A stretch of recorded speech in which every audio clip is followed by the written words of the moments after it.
Department has issued an Amber Alert for a child abduction in Stockton that occurred at 10 o'clock Monday night, October 4th.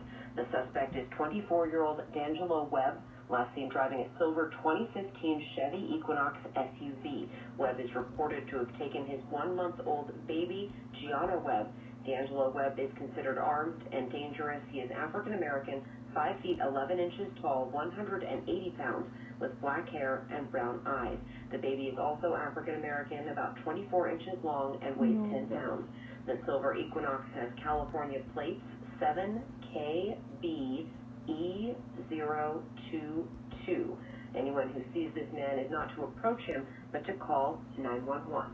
This concludes the activation of the emergency alert system.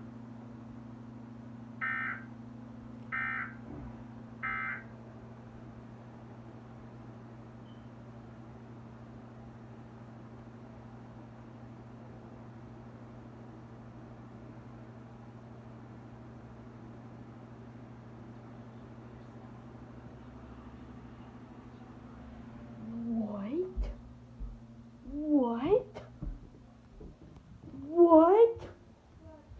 I gotta go. Oh my gosh. That's child abduction emergency. That's the second one. Alright, it was a CA. It was a child abducted emergency. What the heck? Look. Alright. What is that? TV. TV glitching out? Alright guys, so I guess it was a child abduction emergency. Well, that's... wow. That is very unexpected. Well, I'll see you guys when it comes on again or something. See you guys later.